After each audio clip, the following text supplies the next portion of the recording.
ونستغفره ونؤمن به ونتوكل عليه ونعوذ بالله من شرور أنفسنا ومن سيئات أعمالنا من يهده الله فلا مضل له ومن يضلله فلا هادي له ونشهد أن لا إله إلا الله وحده لا شريك له ونشهد أن سيدنا وسندنا وحبيبنا وطبيبنا ومولانا محمدا عبده ورسوله أما بعد فأعوذ بالله من الشيطان الرجيم بسم الله الرحمن الرحيم يا أيها الذين آمنوا اتقوا الله ولتنظر نفس ما قدمت لغد واتقوا الله إن الله خبير بما تعملون آمنت بالله صدق الله مولانا العظيم وقال رسول الله صلى الله عليه وسلم لو كنت آمرا أحدا أن يسجد لأحد لأمرت المرأة أن تسجد لزوجها وصدق رسوله النبي الكريم ونحن على ذلك لمن الشاهدين والشاكرين والحمد لله رب العالمين محبت সাথে নবীজির শানে দুরূদ ইব্রাহিম পাঠ করি আল্লাহুম্মা সাল্লি আলা মুহাম্মাদিন ওয়া আলা আলি মুহাম্মাদ كما صليت على إبراهيم وعلى آل إبراهيم إنك حميد مجيد اللهم بارك على محمد وعلى آل محمد كما باركت على إبراهيم وعلى آل إبراهيم إنك حميد مجيد لا إله إلا الله لا إله إلا الله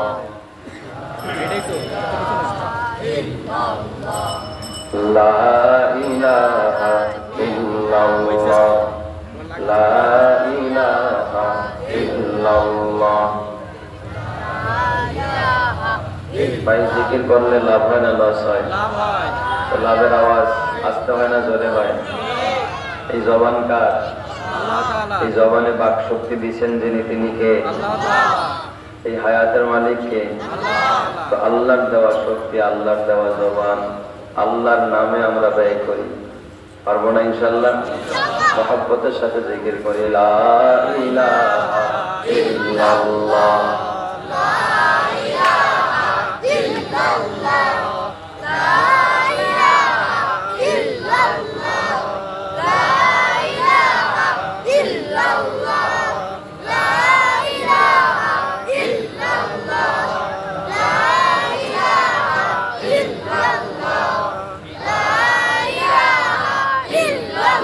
दर्द जहां गैर खुदा यार नदारिम मा दर्द जहां गैर खुदा यार नदारिम जुजियाद खुदा ही चे देगर कार नदारिम जुजियाद खुदा ही चे देगर कार नदारिम अल अव्वल वल आखिर वल ज़ाहिर हक़्क़ा वल बातिन मौलाया वला क़ील वक़ाला वल बातिन मौलाया वला क़ील वक़ाला ला इलाहा इल्लल्लाह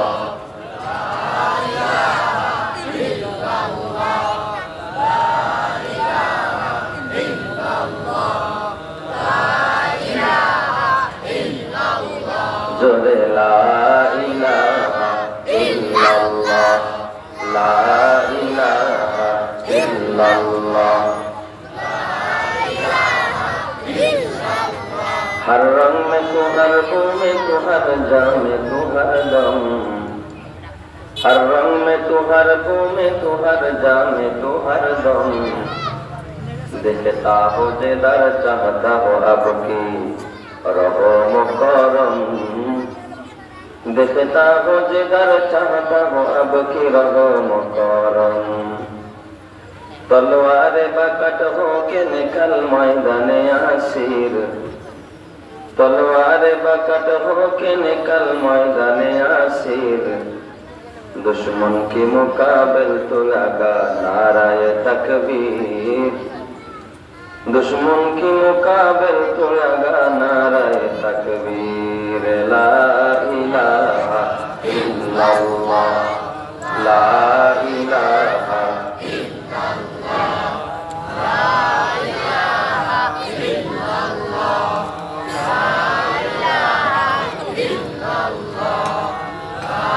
इलाहा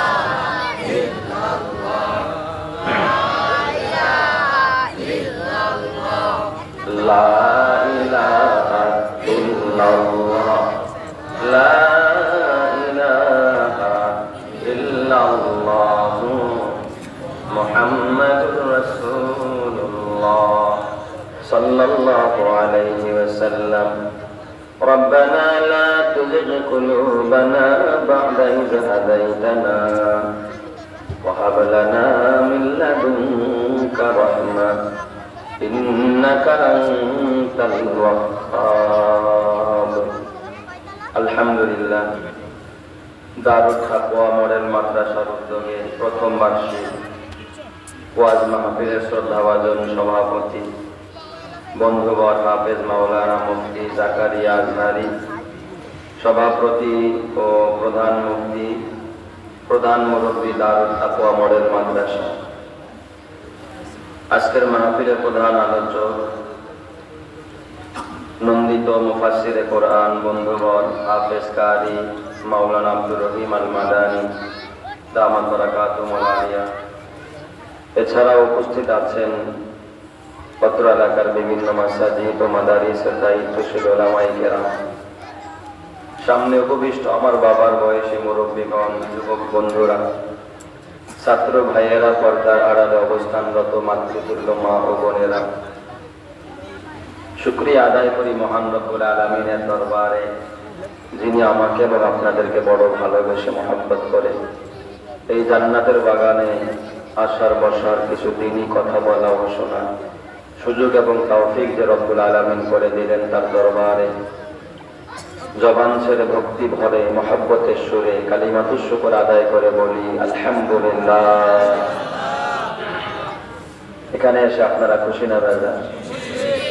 আপনাদেরকে এখানে এনেছেন কে? আল্লাহ। সবসময় আমাদেরকে যিনি ভালো রাখেন তিনি কে? আল্লাহ। আবার আমাদেরকে অসুস্থতা দেন যিনি তিনি কে? আল্লাহ। আমাদেরকে শক্তি দিয়েছেন কে? আল্লাহ। আমাদেরকে হাসি খুশি রাখেন যিনি তিনি কে? আল্লাহ। অতএব প্রশংসা করবো কার? আল্লাহ। তাই জবান ছেড়ে ভক্তি ভরে মহব্বতের সুরে আবারও শুকরিয়া আদায় করি আলহামদুলিল্লাহ। নারায়ে তাকবীর, কোরআন সুন্নাহর আলো, উলামায়ে কেরাম যেখানে, আমরা আছি ওয়াজ মাহফিল যেখানে, গান বাজনা যেখানে, নাচানাচি যেখানে, মদ গাঞ্জা যেখানে, কোরআন হাদিস যেখানে, রাজি আছেন তো ইনশাআল্লাহ? আল্লাহ তাআলা কবুল করেন, সবাই বলে আমিন। আচ্ছা, আপনারা বলেন তো, এই যে কর্তৃপক্ষ যিনারা এই মাহফিলটা ইন্তজাম করেছে, এটা কি সকালে উদ্যোগ নিছে আর বিকালে বাস্তবায়ন করছে? বিষয়টা কেমন হয়েছে? এই মাহফিলটা বাস্তবায়ন করার জন্য বেশ কিছুদিন আগ থেকে তাদের প্রিপারেশন এবং তাদের প্রস্তুতি, মেহনত, এটা চোখে পড়ার মতো, তাই না? নাকি এমনি এমনি হয়ে গেছে? প্রস্তুতি ছাড়া কোনো কাজ হয় না। আপনার ছেলেকে বিয়ে করাবেন, মেয়েকে বিয়ে দিবেন, ছেলে বিয়ে করাইতে পাত্রী দেখা লাগে, তাই না? বৌমা ঘরে আসলে কোন রুমে থাকবে এটাও নির্ধারণ করতে হয়। মেয়ে বিয়ে দিবেন, কোন পাত্রের কাছে দিবেন, ছেলে কোথায় কি করে, 3 বার গিয়া তার কর্মস্থলে যায়, কি চাকরি করে সেখানে গিয়াও খোঁজ খবর নেয়, আবার বাড়ির আশেপাশে গিয়াও কি নেয়, খোঁজ খবর নেয়, তার শিক্ষা জীবন কোথায় পড়াশোনা করেছে সেখানে গিয়েও কি নেয়, খোঁজ খবর নেয়। কারণ মেয়ের বাবা জানে যে আমার মেয়েটাকে যে তার হাতে তুলে দিব, কিভাবে থাকবে, কোন পরিবেশে থাকবে, হ্যাঁ, ছেলের বাড়িতে গিয়া কোন টয়লেটটা ইউজ করবে। অনেক সময় দেখা গেছে তাদের টয়লেটের প্রয়োজন নাই, একটু টয়লেটে যাবে, চিন্তা করে যে আমার মেয়ে আইসা এখানে যে টয়লেটটা ইউজ করবে এটা সুন্দর কিনা, অসুন্দর, এটাও কি করে, যাচাই করে। আমি ঠিক বললাম না বেশি বললাম? তারপরে ছেলের ভাই বোন কতজন, বংশটা কেমন, তাদের পরিবারের স্ট্যাটাস, গেট আপটা কেমন, এটাও কি করে, যাচাই করে। আপনি একটা ব্যবসা করবেন, একটা দোকান নেবেন, এটার জন্য সকালে আসছেন আর বিকালে দোকান দিচ্ছেন, বিষয়টা কেমন হয়েছে? আগে দেখছেন এই ব্যবসাটা এই এলাকায় চলবে কি চলবে না। তারপরে এই দোকানটা এখানে যে আমি নিব, এই পরিমাণ ভাড়া দিয়ে, এই পরিমাণে অ্যাডভান্স দিয়ে আমি লাভবান হব না লস হবে, এই বিষয়টাও কি করে, সে চিন্তা ভাবনা করে। আপনি একটা বাড়ি করবেন, ফর এক্সাম্পল বলছি, এই সাহেব কাবলারা, তোমরা আরো খাওয়াটি করবে না, তোমরা বাদাম খাও গিয়া, হ্যাঁ, বাচ্চাদের কাছে বাদাম খাওয়া, আর আরো পরিবেশকে ঘোলাটে করবে, নষ্ট করবে। আল্লাহ, আপনি একটা অ্যাপার্টমেন্ট, একটা বাড়ি করবেন বহুতল ভবনের, বাস সকালে মিস্ত্রি লাগাইছেন আর বিকাল বেলায় বাড়ি হয়ে যায়, নাকি আরো কিছু কাজ আছে? ইঞ্জিনিয়ার আইনা প্রথমে সয়েল টেস্ট করছেন যে কত ফিট পাইলিং করতে হবে, তাই না? তারপরে ইঞ্জিনিয়ার দিয়ে প্ল্যান পাস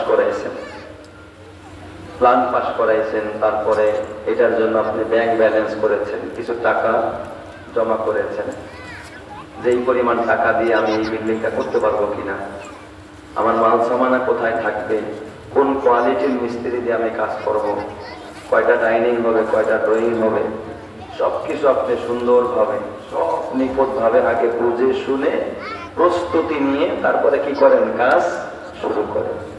আচ্ছা, আমার মা খালারা দেখবেন এরা কি করে জানেন, আগামীকাল সকালে গ্যাস তো থাকে না, সারাদিন রান্না করতে পারে না, সকালবেলা রান্না বসাইতে পারে, কি রান্না করবে এটা কি সকালে ওইটা চিন্তা করে, রাতের বেলায় আগে থেকেই মেমোরিতে ঢুকাইছে, আগামীকালকে, হ্যাঁ, রুই মাছ রান্না করব, ডাল চচ্চড়ি করব, আর একটা লাউ ভাজি করব, আর এক পদের ভর্তা করব। এই প্রিপারেশন কিন্তু সকালে না, আগের থেকে তার মাথায় আছে। আমি যে জিনিসটা আপনাদেরকে বোঝাইতে চাইলাম সেটা হলো, প্রত্যেকটা কাজের আগে থেকে একটা কি থাকে, প্রস্তুতি থাকে, পূর্ব প্রস্তুতি থাকে। প্রস্তুতি ছাড়া কোনো কাজ কি হয় না, ভালো হয় না। প্রস্তুতি ছাড়া কোনো কাজ ভালো হয় না। আমরা এই দুনিয়ায় সবকিছুর প্রস্তুতি নিলাম, মেয়ের বিবাহের জন্য আমার প্রস্তুতি আছে 6 মাস আগে থেকে, ছেলেকে বিয়ে করাবো এই জন্য 2 বছর আগে থেকে ঘর করতেছে, এটা করে মেয়ে দেখা শুরু করছে, সব প্রস্তুতি আছে। বাড়ি করব, এই প্রিপারেশন তো 10 বছর আগে থেকে অ্যাকাউন্টে টাকা জমাইতেছে, বাড়ি দেখতেছে কেমনে করবে, প্ল্যান এটা সেটা সব মাথায় আছে, কিন্তু আপনি যে সকালে উঠে রান্না করবেন আর এই খাবার খাবেন, এর কোনো নিশ্চয়তা আছে? আমার কথার উত্তর দিতে হবে ভাই, আছে? আপনি প্ল্যান করছেন, ইঞ্জিনিয়ার দেখাইছেন, সয়েল টেস্ট করছেন, তারপরে ফাইলিং করবেন, এখানে বহুতল ভবন করবেন, এর কোনো নিশ্চয়তা আছে? কোনো গ্যারান্টি আছে? আপনি ছেলেকে বিয়ে দিবেন, মেয়েকে বিয়ে দিবেন, ছেলেকে বিয়ে করাবেন, এটা যে আপনি 6 মাস পর করতে পারবেন, কোনো গ্যারান্টি আছে? কোনো নিশ্চয়তা আর গ্যারান্টি নাই। কিন্তু আপনাকে যে মরে যেতে হবে, এটা 1 সেকেন্ড পরও মরতে পারেন, 2 সেকেন্ড পরও মরতে পারেন, 1 দিন পরও মরতে পারেন, 2 দিন পরও মরতে পারেন, 1 সপ্তাহ পর, 1 ঘন্টা পরও মরে যেতে পারেন। বলেন তো, এর জন্য আপনার কি কোনো প্রস্তুতি আছে? কথা বলেন না কেন? আপনি যে মরবেন, পরকাল যে আপনার আসল জায়গা, আসল ঠিকানা, এটা আমরা সবাই বলি দুনিয়া আসল ঠিকানা নয়, এই পৃথিবী আমার আসল ঠিকানা নয়। তো পৃথিবী আমার আসল ঠিকানা নয়, এটা আমরাও বলি, আপনারাও বলেন। আমার আসল ঠিকানা হলো ওই আখিরাত, ওই কবর। আমার আসল ঠিকানা হলো সেই পরকাল। কিন্তু সেই পরকালের জন্য, সেই আখিরাতের জন্য, সেই কবরের জন্য আপনার আমার কি প্রস্তুতি আছে? আপনি কি এখন বলতে পারবেন যে হুজুর, হ্যাঁ আমি এখন যদি আজরাইল আসে আমি প্রস্তুত আছি আমার জানটাকে দিয়ে দেওয়ার জন্য, এই অবস্থায় যদি আমার জানটা আল্লাহর কাছে নিয়ে যায় আমি ক্ষমা পেয়ে যাব, জান্নাতি হয়ে যাব, তেমন একজন মানুষকে এখানে আসেন, এই রকমের প্রস্তুতি আপনার আছে? কথা বলেন না কেন? আছে। কিন্তু মরতে যে হবে এর মধ্যে কোনো সন্দেহ নাই। বাড়ি করবেন এর মধ্যে কি আছে? সন্দেহ আছে।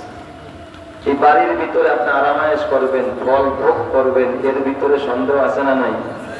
ছেলেকে আমেরিকা, কানাডা, তারপরে জাপান, লন্ডন পাঠাবেন, সেখান থেকে বড় ধরনের টাকা আপনাকে পাঠাবে দেশে, আর আপনি আরাম করে থাকবেন, আরামে খাবেন, এর ভিতরে সন্দেহ আছে না নাই? কথা বলেন, আছে না? কিন্তু আপনি যে মরে যাবেন এর ভিতরে কি একচুল পরিমাণ সন্দেহ আছে? মানুষের বেঁচে থাকাটা অনিশ্চিত, মরে যাওয়াটা নিশ্চিত। কথা বলবেন, বেঁচে থাকাটা অনিশ্চিত, মরে যাওয়াটা নিশ্চিত। দুনিয়া হলো ধোকার বস্তু। ওমা হাযিহিল হায়াতুদ দুনিয়া ইল্লা মাতাউল গুরুর। আল্লাহ বলেছে দুনিয়া ধোকার বস্তু। সাপের খেলার মতো, সারাদিন খেলা দেখছে, মজা পাইছে, রে বেলা ডুবে গেছে, খেলা ভেঙে গেছে। 3 ঘন্টার খেলা, বিশ্বকাপ খেলা বলেন, যত টি20 খেলা বলেন, 3 ঘন্টার খেলা শেষ, সব খেলারই ভেঙে গেছে, সব তছনছ হয়ে গেছে।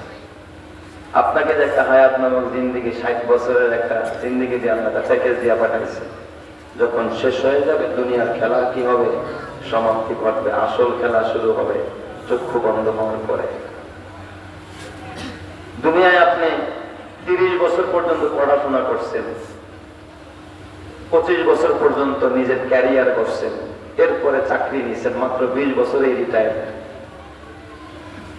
এই 20 বছর আপনি আরাম করবেন, আয়েশ করবেন, ছেলের চিন্তায়, মেয়ের চিন্তায়, নিজের চিন্তায় আপনি বিভোর হয়ে রইলেন। অথচ অনাদিকাল, অনন্তকাল যে আখিরাতে আপনাকে থাকতে হবে, যে পরকালে আপনাকে অনাদিকাল, অনন্তকাল থাকতে হবে, যার শুরু আছে শেষ নাই, এর জন্য আপনার কোন প্রস্তুতি নেই। তাহলে আপনারা বলেন, যারা অনন্তকাল, অনন্ত অসীম কালকে ভুলে ক্ষণস্থায়ী কাল নিয়ে ব্যস্ত থাকে, এরা বুদ্ধিমান না বোকা? কথা বলেন না কেন? আল্লাহ নবী কথা হাদিসে বলছেন, আল কাইয়্যিসু মান দানা নাফসাহু ওয়া আমিলা লিমা বা'দাল মাউত। নবীজি বলেন, বুদ্ধিমান ওই ব্যক্তি যে নিজের পরিচয় জানে, কোথা থেকে আসলাম, কোথায় যাব, কি করতেছি, কি করা দরকার ছিল আর আমি কি করতেছি, আমার কি দরকার ছিল করার আর আমি করতেছিটা কি। ওয়া আমিলা লিমা বা'দাল মাউত, আর পরকালের জন্য পাথেয় জোগায়। কিছু কপাল করে আসে, কি পাইছে এরা, কালী মসজিদে করে থাকে, আবার কাটি নিয়ে মসজিদে মসজিদে দৌড়ায়, পাইছে তাহলে কি? আমরা এখন অনলাইনের যুগ, ঘরে বৈশা বৈশা আমরা অনলাইনে টাকা কামাই। আমি বললাম, মানুষেরা সারাদিন মসজিদে করে থাকে, পাইছে না দেখি, এরা যে কি পাইছে তার ধারে কাছে আপনি যাইতে পারেন না। এই জন্য আল্লাহ তাআলা সূরা হাশরের 18 নম্বর আয়াতের মধ্যে আপনাকে সতর্ক করতেছে। শুধু পুরুষদেরকে না, নারীদেরকে আল্লাহ তাআলা সতর্ক করতেছে। আল্লাহ তাআলা বলেন, ইয়া আইয়ুহাল্লাযীনা আমানুত্তাকুল্লাহ, হে ঈমানদারেরা তোমরা আল্লাহকে ভয় করো। কাকে ভয় করতে বলছে? আল্লাহকে।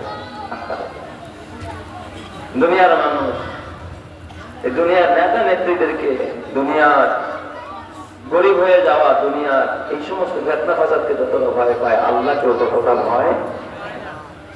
আল্লাহ বলে আমানুত্তাকুল্লাহ,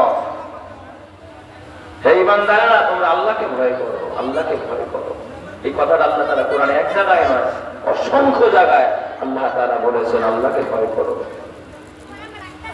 এরপর আল্লাহ তাআলা এই সতর্ক করলেন, খেয়াল করেন কথাগুলো। এরপর আল্লাহ কি করে দেখেন, ওয়াল তানজুর নাফসুম মা কদ্দামাত লিগাদ, এবং প্রত্যেক নফসকে, প্রত্যেক ব্যক্তিকে ভেবে দেখা দরকার যে তুমি আগামী কালের জন্য কি সঞ্চয় রেখেছো।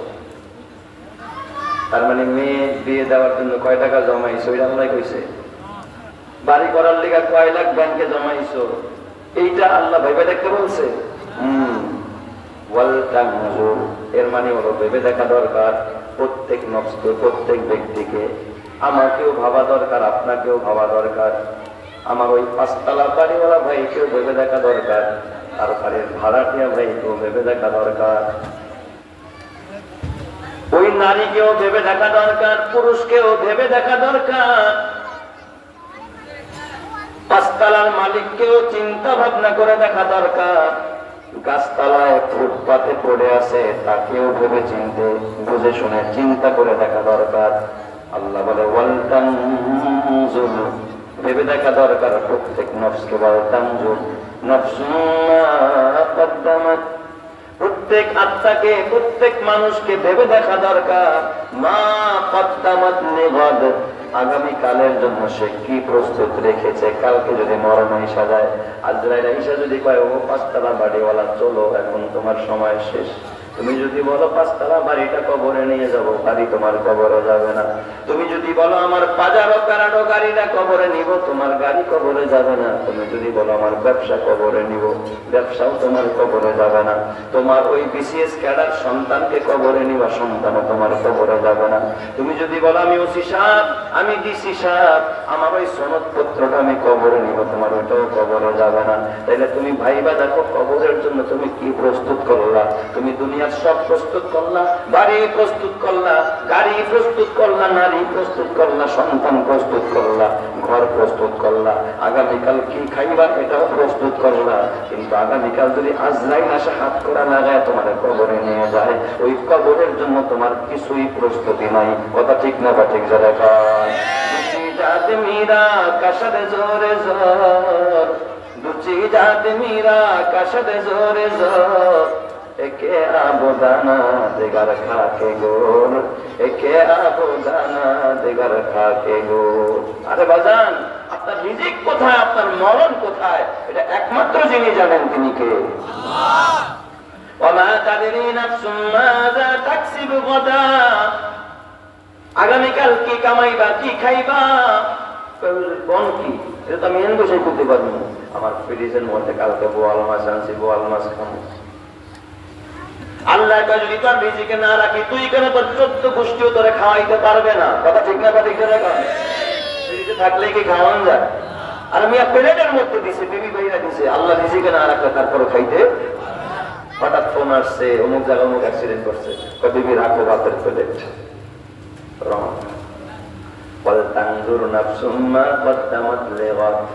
প্রত্যেক নফসকে ভেবে দেখা দরকার তুমি আগামীকালের জন্য কি প্রস্তুত রেখেছো, কি প্রস্তুত করেছো। আজরাইল যদি আসে হাত করা যদি লাগায়, আর ওই আখিরাতে যদি তোমাকে নিয়ে যায়, কবরে নিয়ে যায়, তুমি আল্লাহর আদালতে যায় কি জবাবটা দিবা?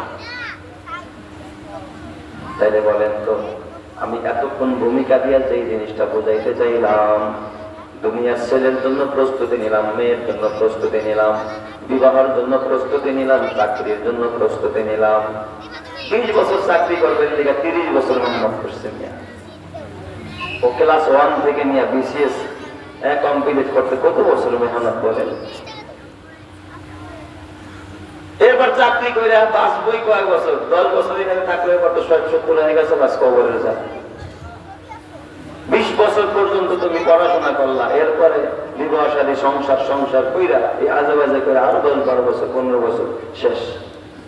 চাকরি থেকে রিটায়ার করছে, এখন টেনশন আইছে, বুড়া হয়ে গেছে, চোখে দেখো না, দাঁতে ব্যথা, কোমরে ব্যথা, হাঁটুতে ব্যথা, নড়তেই পারো না, নামাজও করতে পারে না। আমার বাবা, ভেবে দেখা দরকার, চিন্তা করা দরকার। وَلْتَنْظُرْ نَفْسٌ مَا قَدَّمَتْ لِغَدٍ وَاتَّقُوا اللَّهَ إِنَّ اللَّهَ خَبِيرٌ بِمَا تَعْمَلُونَ। আল্লাহ বলে, বান্দা খবরদার, আল্লাহকে ভয় কর বান্দা, আল্লাহকে ভয় করো। আল্লাহ কিন্তু সব কিছুর খবর রাখে। তুমি যে কি করো, কিসের প্রস্তুতি নাও, এটা যিনি জানেন তিনি কে? আপনি যে কিসের প্রস্তুতি নিতেছেন, এই খবর আল্লাহর কাছে আছে না? আমাদের সবচেয়ে বেশি প্রস্তুতি আর প্রিপারেশন হলো আমাদের সন্তান নিয়ে আর আমাদের মাল নিয়ে। এতে আপনারা একমত না দ্বিমত? আমাদের সারাদিনের ব্যস্ততা, হয়তো মাল নয়তো সন্তান, হয়তো মাল নয়তো সন্তান। মাল কামানোর জন্য বাবা হারামও কামায়, বামার দিয়াও কামায়।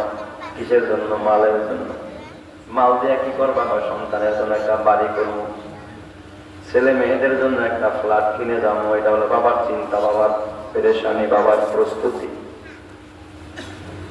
বিবির আরামায়েশের জন্য তুমি হারাম কামাইলা, সন্তানের আরামায়েশের জন্য তুমি হারাম কামাইলা, শুধু ব্যবসা করলা, নামাজ কাজা করলা। আল্লাহ হাইয়া আলাস সালাহ, হাইয়া আলাল ফালাহ, বান্দায় কামিয়াবির দিকে আয়, নামাজের দিকে আয়। অথচ তুমি সন্তানের বাড়ি করার জন্য তুমি হারাম কামাইতে গেছো, নামাজে যাও নাই। এই আমার বাজান এমনও যুবক আছে না নাই, চাকরির জন্য নামাজ পড়ে না, এমনও বাবা আছে না নাই, বাড়ির কাজ করাইতে গিয়া নামাজ ছেড়ে দেয়, আছে না নাই? যেরকম আছে না নাই? তাইলে তো আপনি প্রস্তুতি নিজেরটা নিলেন না, নিলেন ওই ছেলে মেয়ের প্রস্তুতি। তাও ছেলে মেয়ের আখিরাতের প্রস্তুতি না, দুনিয়ার প্রস্তুতি নিলেন আপনি।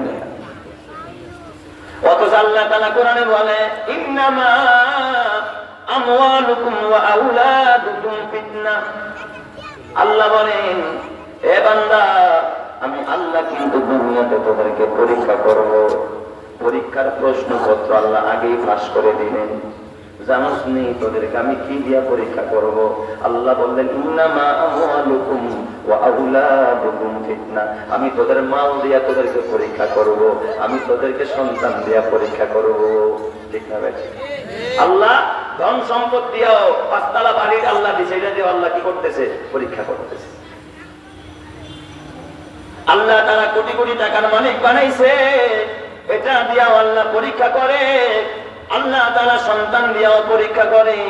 এমন বাবা আছে দেখবেন, বাবার বড় স্বপ্ন সন্তানকে BCS ক্যাডার বানাবে, বাবার বড় স্বপ্ন সন্তানকে কানাডার সিটিজেন বানাবে, বাবার বড় স্বপ্ন এই সন্তানকে একজন OCDC বড় চাকরিজীবী কর্মচারী কর্মকর্তা বানাবে।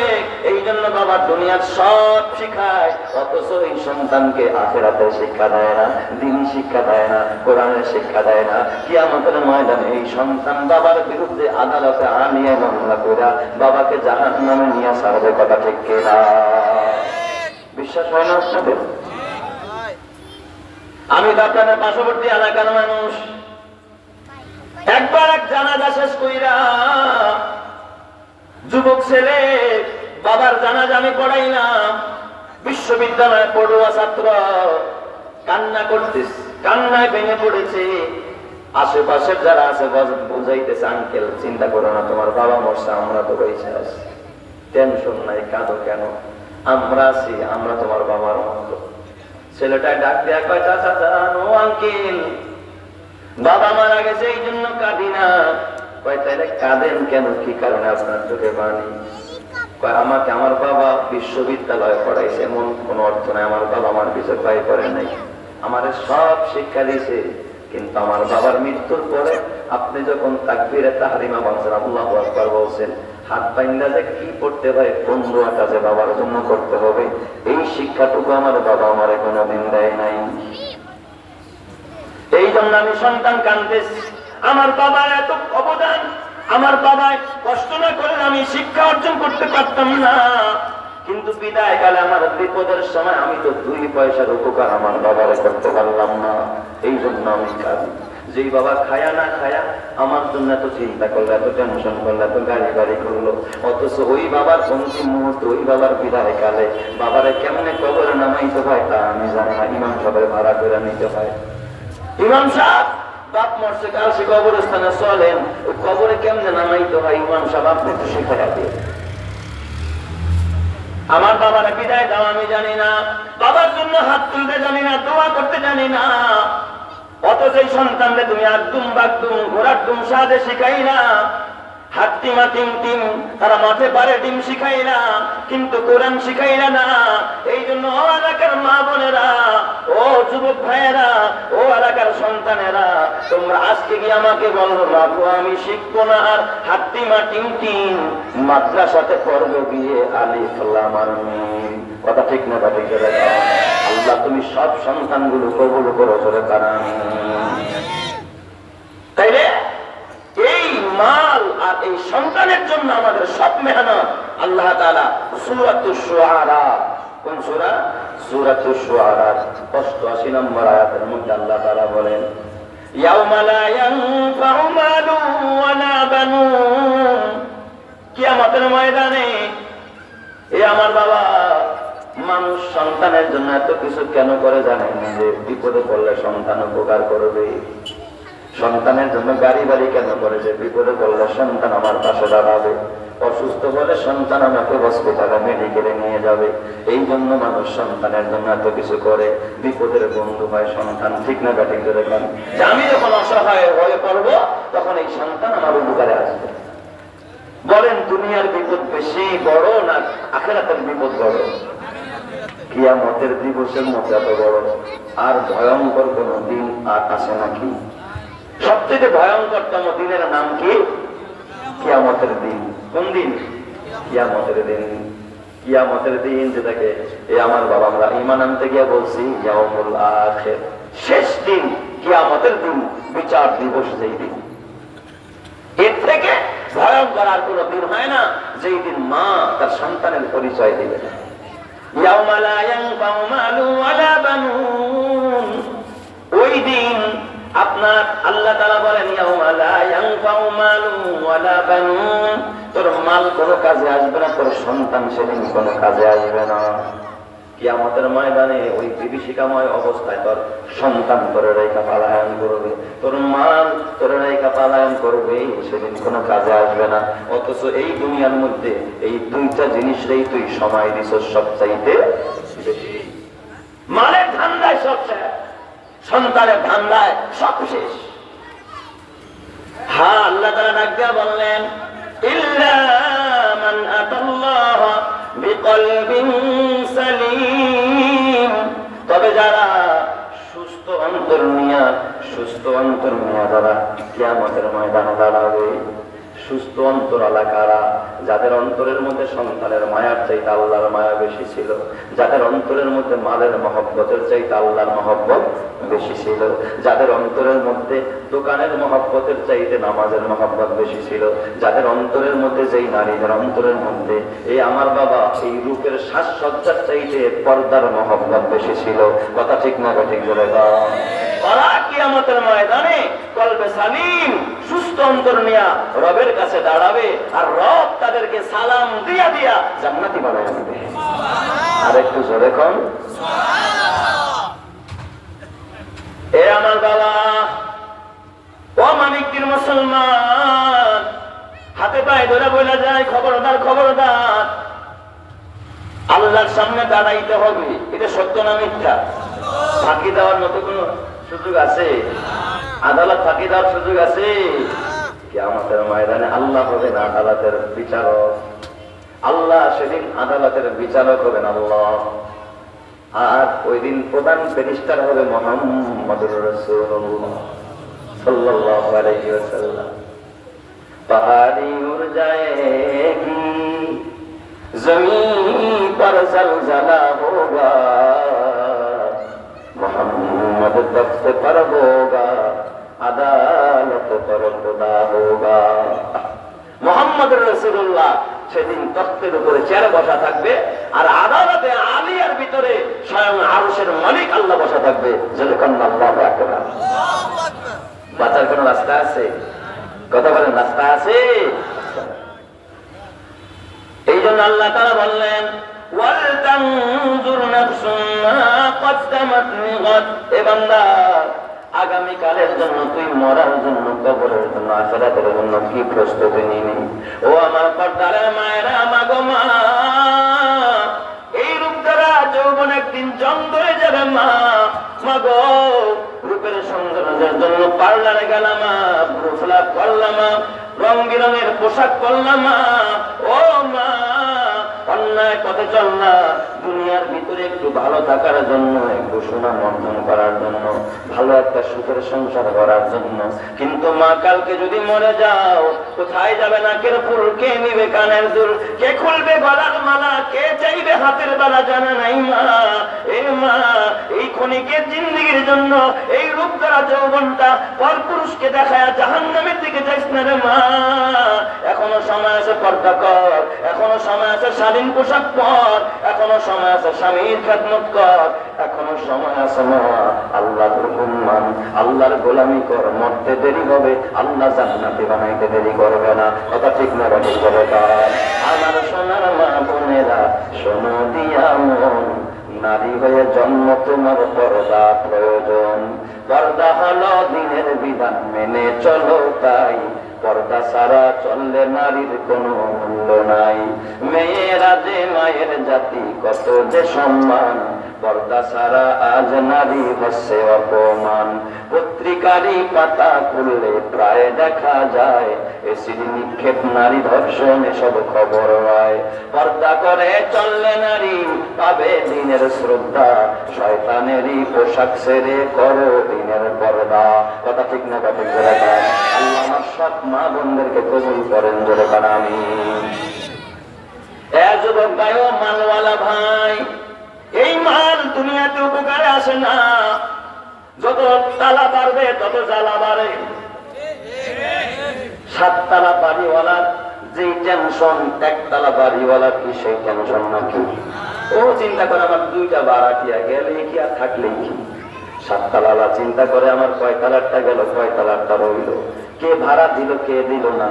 এই টেনশন করতে করতে কয়দিন পরে স্টপ করে। রাগ করতেছেন তো আপনারা? বুঝতেছেন? যার তালা যত বেশি তার জ্বালা তত বেশি, যার তালা যত কম তার জ্বালাও তত কম। বেজার হয় না, কারণ এই মাল শান্তি দেয় না। কথা আল্লাহর কথা এটা।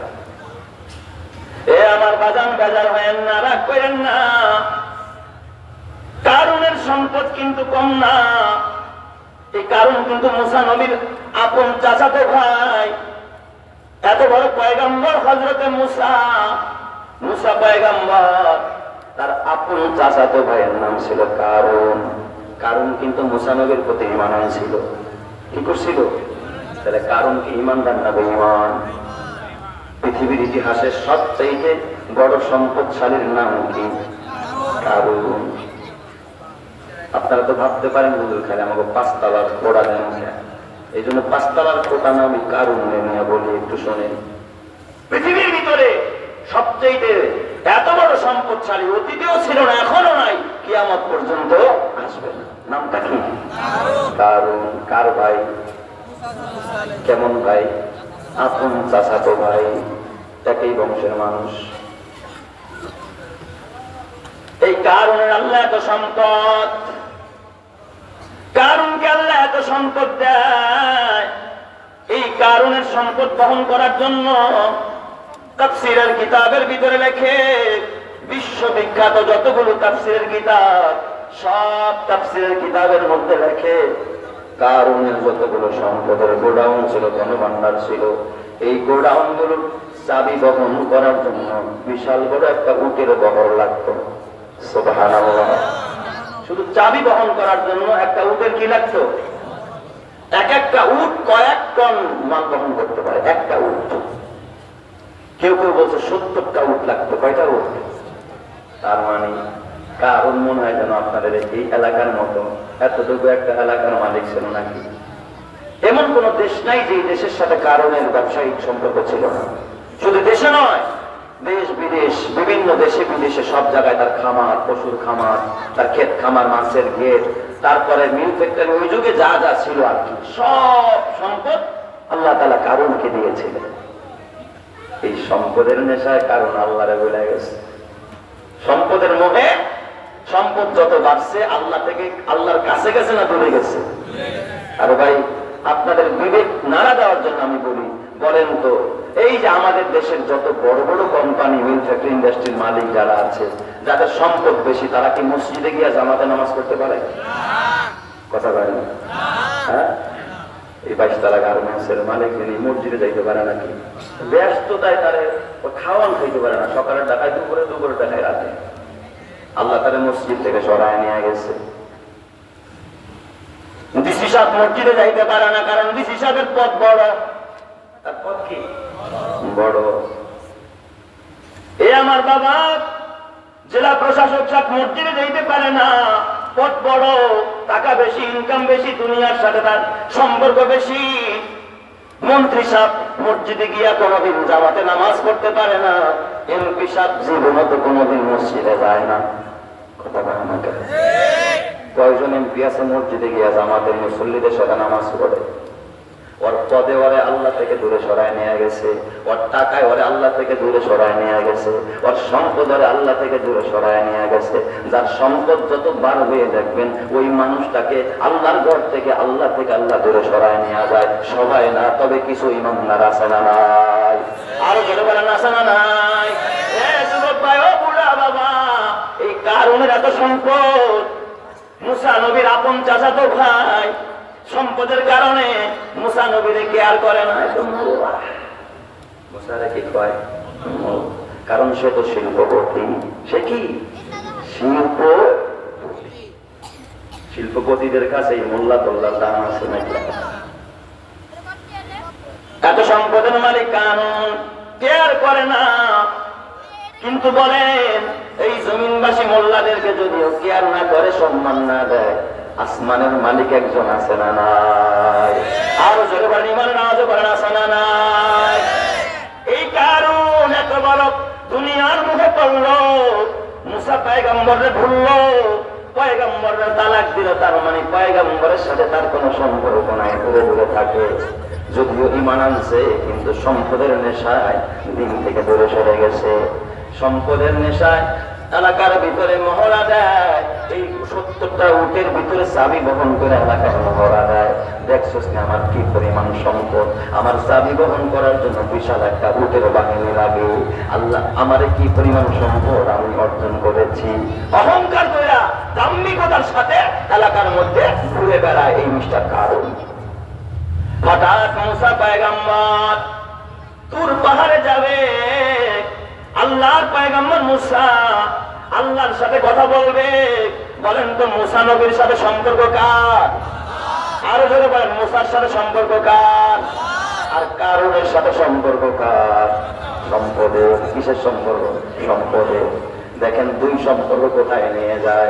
একজনের সম্পর্ক জান্নাতে নিয়ে যায়, আরো সে পর্যন্ত পৌঁছায় দেয়। আর একজনের সম্পর্ক জাহান্নামের অতল গভীরে পৌঁছায় দেয়। কথা ঠিক না? ঠিক জোরে কম। কেন বলতেছি এই সম্পদের মোহে আপনারা কেন করেছেন? একটু খেয়াল করে শোনেন। আল্লাহ তাআলা এই কারণের পরিণতিটা কিভাবে আল্লাহ তাআলা দেখায় দিয়েছে।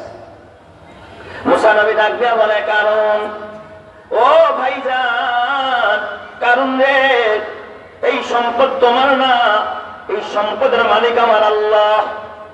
কারণ তেলে বেগুনে জ্বলে উঠছে। ডাক দেখা, ও মুসা, কি বললি তুই? এই সম্পদ আমার না, মানে কার? এই সম্পদ তো আমি অর্জন করছি। এই সম্পদ কি করছি? আমি অর্জন করছি। আপনারা যদি বলি ভাই আল্লাহর রাস্তায় কিছু দেন, মসজিদে কিছু দেন, আপনি মনে করেন আমি দিব না। আসলে এই বাড়ি কি আপনার নাকি? এই জমিন কি আপনার? পারলে একটা জমিন বানায় দেখান, পারলে একটা মাটি বানায় দেখান, একটা ইটা বানায় দেখান। আপনি কেন আপনার দাদাও পারবেন। আল্লাহ যদি আমার মাটি নিবি না, আমার পানি নিবি না, একটা কিছু বানানোর মতো ক্ষমতা আপনার নাই।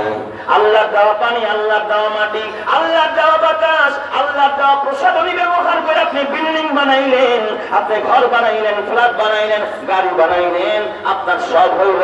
তাহলে বোঝা গেল সব সম্পদের মালিক তিনি কে? আল্লাহ। মুসা নবী কয় বাইরে ও কারণ এই সম্পদ কিন্তু তোমার না, সম্পদ কার? আল্লাহ। অতএব আল্লাহর দেওয়া সম্পদ আল্লাহর হক আদায় করো, কারণ তাই তুমি যাকাত দিয়ে দাও। সুবহানাল্লাহ। কোন সবাই মুসা নবীর বিরুদ্ধে লেগে গেছে কারণ ভাইকে, ওই মুসা সম্পদ আমার না মানে?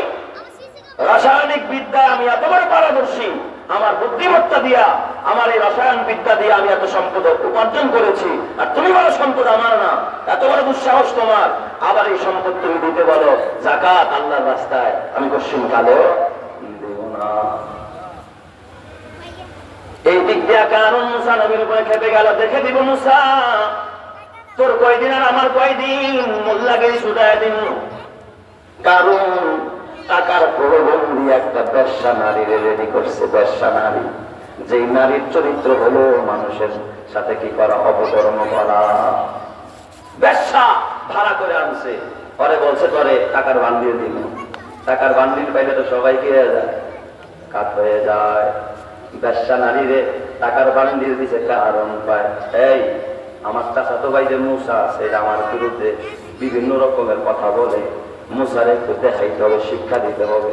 তোর এই যে টাকার বান্ডিল দিলাম, বিনিময় তুই একটা কাজ করবি, আগামী 3 দিন পরে আমার ভাই মুসা ওই যে জাতীয় মাঠটা আছে, ওই মাঠে মুসার বয়ান আছে, ওয়াজ আছে, ওখানে মুসা তার অনুসারীদেরকে নিয়ে দল নিয়ে সেখানে বয়ান করবে মুসা। তুই ওই মাঠে চলে যাবি, ওই মাঠের মধ্যে দাঁড়াইয়া তুই শুধুমাত্র দাঁড়ায় বলবি, এ জনগণ তোমরা কার কথা শুনো? তোমরা তো মুসারে চিনো না। এই মুসা এত সুন্দর কথা কয়, এত ভালো ওয়াজ করে, মুসা কিন্তু আসলে লোকটা ভালো নয়, সে আমার সাথে অপকর্ম করছে। তুই খালি এই কথাটা মুসার সামনে, সবার সামনে গিয়ে বলে দিবি, এই টাকা করে আমি আপনি দিয়ে দিলাম। এই বেশ্যা মহিলা, চরিত্রহীনা মহিলা, ব্যভিচারিণী মহিলা টাকা পাইয়া আল্লাহর পয়গম্বর মুসা কালিমুল্লাহর বিরুদ্ধে বয়ান করতেছিলেন। মুসা ওই ময়দানে দাঁড়ায়, মুসা দাঁড়াও, একটা কথা বললেন। কি কথা? এত সুন্দর সুন্দর কথা কওয়া করলে সারা দাও, তুমি না আমার লোক অপকর্ম করছো। নাউযুবিল্লাহ। তার মানে মুসার প্রেস্টিজটা, ইজ্জতমান সব কি করতে চাইছে? নষ্ট করতে চাইছে। মুসা পয়গম্বর, আল্লাহর নবী। মুসা তো ওহী দ্বারা পরিচালিত না, আমেরিকা দ্বারা। মুসা কি আমেরিকা দিয়া চলে না ভারত দিয়া চলে, রাশিয়া দিয়া চলে? আপনি আমি চলে কি দিয়া? দাদার পাওয়ার, বাবার পাওয়ার, বংশের পাওয়ার, নেতার পাওয়ার, ভারতের পাওয়ার, আমেরিকার পাওয়ার, রাশিয়ার পাওয়ার, চীনের পাওয়ার। মুসা তো কোন দলের পাওয়ারে চলে না, মুসা তো একজনের পাওয়ারে চলে। তিনি কে? আরো জোরে বলতে হবে, তিনি কে?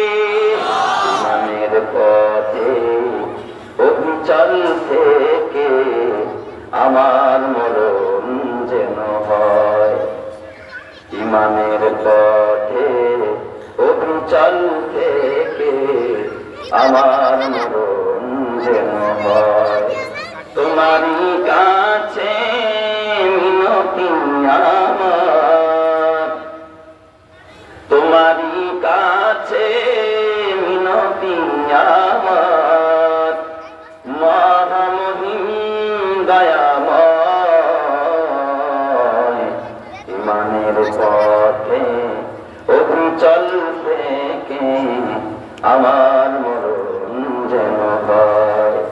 ইমানের পথে অবিচল থেকে আমার মরণ যেন হয়। প্রতিদিন মিথ্যে মুখোমুখি হই, বেদিন ফাঁসে কেরা আজাজিলে সে গোমরাহি সুর গানে করে তুলে মোহময়। ইমানের পথে অবিচল থেকে আমার মরণ যেন হয়। ইমানের পথে অবিচল থেকে আমার মরণ যেন হয়। জোরে জোরে পড়া আমিন, আর জোরে বলেন না আমিন। হযরত মুসা পয়গম্বর বয়ান করতেছে, ওই অসভ্য মহিলা ডাক ডাকা, মুসা তুমি নাই অপকর্ম করছো আমার সাথে। আল্লাহর পয়গম্বর মুসা তারা মারতে যায় নাই, ধমক দেয় নাই। মুসা নবী শুধু ডাক দিয়া বলে, এই মহিলা, এই মহিলা, তুমি যেন কি বললা আবার বলো। সুবহানাল্লাহ। এই তুমি মুখ দিয়া কি বলছো কথাটা আবার বলো, শুনি নাই আবার বলো।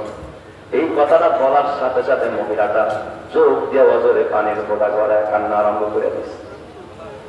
মহিলারা কান্নায় ভেঙে পড়ল। মহিলারা ডাক দিয়া কয়, আল্লাহর পয়গম্বর তওবা করলাম, মাফ চাই না। কত বড় মিথ্যা অপবাদ আপনার ব্যাপারে দিলাম। আপনি এত বড় একজন জলিল কদর পয়গম্বর, আমার কারণ এই যে টাকার ভান্ডিল দিয়া আপনার বিরুদ্ধে অপবাদ দেওয়ার জন্য কারণ আমার এখানে পাঠিয়ে দিছে। আসলে আপনি আমার সাথে কোনোদিন ব্যভিচার করেন নাই। আমি যা বলেছি এর জন্য আপনার কাছেও ক্ষমা চাই, আমার আল্লাহর কাছেও ক্ষমা চাই। চিৎকার মেরে কান্না আল্লাহু আকবার। বলেন তো হেফাজতের মালিক কে? আর জবান হেফাজতের মালিক কে? যুগে যুগে নারী দিয়া দেখবেন পয়গম্বরদেরকে কলঙ্কিত করতে চাইছে, যুগে যুগে নারী দিয়া দেখবেন আলেম ওলামাদেরকে কলুষিত করতে চায়। ঠিক না ঠিক যাবে? ইউসুফ নবীকে দেখবেন জুলাইখারে দিয়া কলঙ্কিত করতে চাইছে, কিন্তু হেফাজত করছে কে? আল্লামা মামুনুল হককেও নারী দিয়া কলঙ্কিত করতে চাইছে, হেফাজতের জিম্মাদার যিনি তিনি কে? আল্লাহ করছে কি করে নাই? আল্লাহ করছে। মুসা পয়গম্বর, আল্লাহর পয়গম্বর আর সহ্য করতে পারলেন না, মালিকের সাথে মেসেজ করে দিলেন, আল্লাহ এই পাপিষ্ঠ কি ধরনের নোংরামি আমার বিরুদ্ধে শুরু করল। আল্লাহ আল্লাহ ডাক দেখা, বন্ধু আমার, ও কালিমুল্লাহ, আপনি এই মুহূর্তে যা বলবেন, এই কারণের ব্যাপারে যেই সিদ্ধান্ত দেবেন, আপনি যা করতে বলবেন, আমি আল্লাহ এই মুহূর্তে কারণের ব্যাপারে আমি তার সিদ্ধান্ত নিয়ে নিব। জোরে জোরে কোন সুবহানাল্লাহ। আল্লাহর পয়গম্বর মুসা ডাক ডাক, আল্লাহ গো, ও আকাশের মালিক, আমি তোমার কাছে শুধু একটাই ফরিয়াদ করি, এই কারণ সম্পদের গরম দেখায়, ও গাড়ির গরম দেখায়, বাড়ির গরম দেখায়, এত সম্পদের গরম দেখায়। আয় আল্লাহ, এই সম্পদের মালিক তুমি, কারণের সম্পদকে তুমি ভূপাতিত করে দাও, মাটির উপরে বসায়া দাও। এই কথা বলতে দেরি আর আল্লাহ তাআলা সঙ্গে সঙ্গে কারণ যেখানে ছিল তার সম্পদ সহ ওই সব কিছুকে আল্লাহ মাটির ভিতরে ভূপাতিত করে দেয়। এখনো পর্যন্ত এমনকি মুফাসসিরিনে কেরাম লিখছেন, কিয়ামত পর্যন্ত কারণের সম্পদ এবং কারণ মাটির ভিতরে যাওয়া যাইতেই থাকবে, যাইতেই থাকবে। জোরে জোরে কান্না আল্লাহু আকবার। তাহলে বলেন তো, আযাব দিয়েছেন যিনি তিনি কে? কিসের কারণে? এই যে সম্পদের গরম। এ যুবক ভাই, দেখোস না, চোখে দেখোস না কত শিল্পপতিরা তারাও কবরে চলে গেল, কত ফ্যাক্টরির মালিক তারাও কবরে চলে গেল, কত বারবার ক্ষমতার মালিক তারাও কিন্তু কবরে চলে গেল। বাবা, তোমাকেও যেতে হবে, আমাকেও যেতে হবে। এই দুনিয়া কিন্তু থাকার জায়গা না। কথা ঠিক না? এই জন্য আল্লাহ তাআলা স্মরণ করে বলে, ওয়াল তানজুর, ভেবে দেখা দরকার, নাফসুম মা কদ্দামাত লিগাদ, এই আগামীকালের জন্য কি প্রস্তুত করছো সবাইকে ভেবে দেখা দরকার। চিন্তা কর, কি জোগাড় করছস, নামাজ কয়েকটা পড়ছস, আমি সারা জিন্দেগি নিয়ে ভাবতে পারলাম না। চোখটা বন্ধ করে আজকে ফজরের পর থেকে আপনি কি করছেন চিন্তা করেন। ফজর পড়ছেন নি, কয় না এই জায়গায় জিরু। জোহর পড়ছেন নি, কয় অফিসে ছিলাম। আসর পড়ছেন নি, কয় ওই সময় একটু ঘুমাইছিলাম। মাগরিব, কয় ওই সময় চায়ের আড্ডায় ছিলাম। এ বাবা, আজকের হিসাবটা মিলাও। তুমি চিন্তা করে দেখো আগামীকালের জন্য তোমার কি প্রস্তুতি আছে। এই জন্য মুফাসসিরিনে কেরাম বলেন আখিরাতের প্রস্তুতি নিবা পাস হবে, জোরে কন্যা পাও হবে, আরো জোরে কন্যা পাও হবে। আপনি আখিরাতের জন্য প্রস্তুত কি প্রস্তুত না এটা বোঝা যাবে আপনার ভিতরে 4টা প্রিপারেশন, 4টা প্রস্তুতি, 5টা প্রস্তুতি আছে কিনা। যদি 5 প্রস্তুতি আপনার ভিতরে থাকে, আপনি নারী হন, আপনি পুরুষ হন, বোঝা যাবে আপনি আখিরাতের প্রস্তুতি নিয়ে নিয়েছেন। সুবহানাল্লাহ। বলবো এই 5টা প্রস্তুতি বলবো ইনশাআল্লাহ। তাহলে 5টা গুণ থাকলেই বুঝবেন আপনি আখিরাতের জন্য কি নিয়েছেন, প্রস্তুতি নিয়েছেন। তাফসীরের কিতাবের মধ্যে লেখে আখিরাতের প্রস্তুতি 5 ভাবে নিতে হয়। 1 নাম্বার পূর্ণাঙ্গ মুমিন হওয়া। কারণ বাবা আপনি যদি এক দেশ থেকে আরেক দেশে যেতে চান, পাসপোর্টে গজাও থাকলে বিষয় পাইবেন কথা তাই না? তাহলে পাসপোর্টটা পরিপূর্ণ থাকতে হবে। আখিরাতে যাওয়ার জন্য ঈমান হলো আপনার পাসপোর্ট। এই ঈমানের মধ্যে কোনো ভেজাল থাকা যাবে না, ঈমানের মধ্যে কোনো শিরক থাকা যাবে না, কুফর থাকা যাবে না, ঈমানের মধ্যে কোনো ভণ্ড পীরের মহব্বত থাকা যাবে না, মাজারে সেজদা দেওয়া যাবে না। এই বাবা ঈমানের মধ্যে কোনো গান বাজনা রং তামাশায় টাকা দেওয়া যাবে না। ঈমানের মধ্যে কোনো ভেজাল নাই। নির্ভেজাল ঈমান যদি থাকে, জান্নাত দান করবেন যিনি, তিনি কে? আর জোরে বলেন না, তিনি কে? নির্ভেজাল ঈমান, এটা হলো আখিরাতের প্রস্তুতি। এই জন্য আমার বাবা আখিরাতের প্রস্তুতি নাও নির্ভেজাল ঈমানের দ্বারা। এই ঈমানের মধ্যে কোনো ভেজাল থাকবে না। তাই তো আমাদের বিদ্রোহী কবিতায় বড় বীর, বড় উন্নত মমশির, শির নেহারি আমারই মতো শির, ওই শিখরে নিমাদের। এই বেটা তোর শিরের বড় দাম। এটা মাজারে নত হবে না, খাজার সামনে নত হবে না, কোন বাজারে নত হবে না, নেতার সামনে নত হবে না, বৃক্ষের সামনে নত হবে না। এই মাথাটা নত হবে একজনের সামনে, তিনি কে? আরো জোরে বলেন না, তিনি কে? আল্লাহ। এটা হলো 1 নম্বর ঈমানকে পূর্ণাঙ্গ করা। 2 নম্বরে ঈমানের উপর অটল অবিচল থাকার জন্য আল্লাহর কাছে দোয়া করা, ইহদিনাস সিরাতাল মুস্তাকিম। আল্লাহ সরল সঠিক পথে আমাদের চালাও, আমি যেন কখনো বিপদগামী হয়ে না যাই। আর সরল সঠিক পথ হলো উলামায়ে কেরামের পথ, মাদ্রাসার পথ। এই যে আমাদের ভাইজান দারুল তাকওয়া মডেল মাদ্রাসা যে করেছে, এই মাদ্রাসা হলো বাবা সরল সঠিক পথ, মসজিদ হলো সরল সঠিক পথ, তাবলীগ হলো সরল সঠিক পথ, ঠিক না ঠিক জোরে বল। মক্কানে পীর মাশায়েখের পথ হলো সরল সঠিক পথ, ভণ্ডদের পথ হলো বক্র পথ, বিজাতিদের পথ হলো বক্র পথ, কথা ঠিক না ঠিক? এই জন্য আমার বাবা এই অটল অবিচল থাকার জন্য দোয়া করা। ইউসুফ আলা নবীনা আলাইহিস সালাম, যার বাবাও নবী, যার দাদাও নবী, যার পরদাদাও নবী। আল্লাহু আকবার জোরে গান বাবা। এই ইউসুফ পয়গম্বর, উনিও দেখেন মরার আগে ঈমানের উপর অটল থাকার জন্য কেমনে আল্লাহর কাছে দোয়া করছে ইউসুফ পয়গম্বর। ইউসুফ নবীর বাবার নাম হযরত ইয়াকুব পয়গম্বর, তার দাদার নাম হলো হযরতে ইসহাক আলাইহিস সালাম, আর তার পরদাদার নাম হযরতে ইব্রাহিম খলিলুল্লাহ। আর মিয়া ছেলেও নবী, বাবাও নবী, দাদাও নবী, পরদাদাও নবী, এমন একটা বংশ। আল্লাহু আকবার। এই ইউসুফ পয়গম্বর কিতাবে লেখে, সূরা ইউসুফটা খুলে দেখবেন, মরার 3 দিন আগে থেকে পয়গম্বর ইউসুফ, এ বাবা নিজেও নবী, বাবাও নবী, দাদাও নবী, পরদাদাও নবী, 3 দিন আগে থেকে কাঁদতেছিল। আর একটা দোয়া আল্লাহর কাছে বেশি বেশি করতেছিল, আনতা ওয়ালি ফিদ দুনিয়া ওয়াল আখিরাহ। আল্লাহর ডাক দেখ, আল্লাহ দুনিয়া তুমি আমার বন্ধু, আখিরাতে তুমি আমার বন্ধু। আমরা গিয়া ভারতরে বন্ধু বানাই, আমরা গিয়া আমেরিকাকে বন্ধু বানাই, আমরা রাশিয়াকে বন্ধু বানাই, চীনকে বন্ধু বানাই। কেউ বানায় বাবা এই দলকে বন্ধু, কেউ বানায় ওই দলকে বন্ধু। খবরদার বারা জাহান্নামে গেলে তোমরাও জাহান্নামে যাইবা। এই জন্য তাদেরকে বন্ধু বানায় লাভ নাই। ইউসুফ পয়গম্বর আল্লাহকে ডাক দেবে, আনতা ওয়ালি ফিদ দুনিয়া ওয়াল আখিরাহ। আয় আল্লাহ দুনিয়ার বন্ধু তুমি, আখিরাতের বন্ধু তুমি। বলেন তো আপনার আমার দুনিয়া ও আখিরাতের বন্ধু যিনি, তিনি কে? আরো জোরে বলেন, দুনিয়া আখিরাতের বন্ধু কে? আল্লাহ। আনতা ওয়ালি ফিদ দুনিয়া ওয়াল আখিরাহ। এরপরে কয় তাওয়াফানি মুসলিমা। আয় আল্লাহ ইউসুফকে তুমি মুসলমান অবস্থায় মরণ দিও, আমি যেন ঈমান নিয়ে মরতে পারি, মুসলমান হয়ে মরতে পারি। অথচ নিজেও নবী, বাবাও নবী, দাদাও নবী, পরদাদাও নবী। এ মিয়া তোমার বাবাকে, তোমার সন্তানকে, তোমার ভিতরে টেনশন নাই। এত বড় জরুরি কদর পয়গম্বর 3 দিন থেকে কান্নায় ভেঙে পড়ছে।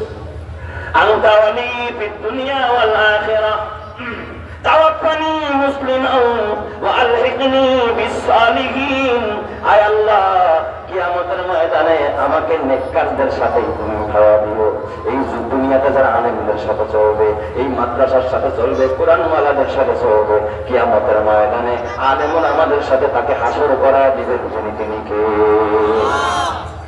তাহলে বলেন আপনি যে আখিরাতের জন্য প্রস্তুতি নিয়েছেন এটা বুঝবেন কয়টা গুণ থাকলে সবাই বলেন কয়টা বলছি কয়টা দুইটা এক নম্বরে ঈমানকে পরিপূর্ণ করা এক নম্বরে কি করা ঈমানকে পরিপূর্ণ করা আর দুই নম্বরে ঈমানের পূর্ণতার জন্য আল্লাহর কাছে কি করা দোয়া করা তৌফিক চাওয়া আল্লাহ তুমি আমাকে ঈমানের উপরে রাখো মরণ পর্যন্ত যেন ঈমান হয়ে না যায় দেখেন না মুফতি হয়েও নাস্তিক হয়ে গেছে এই মিয়া দূরে কি আপনাকে নামা পড়ার কথা বলে না আপনাকে যে মাসুদ এই মাসুদের মাহফিল আমি নিজে করছি মাসুদের সাথে আমার একটা বন্ধুত্বের সম্পর্ক ছিল এই নামাপাড়া মসজিদে আমি 3 বার বয়ান করছি 3 বার মাসুদ আমার মসজিদে গেছে আমার মাদ্রাসায় গেছে চাইতেই হবে আহা দেখছেন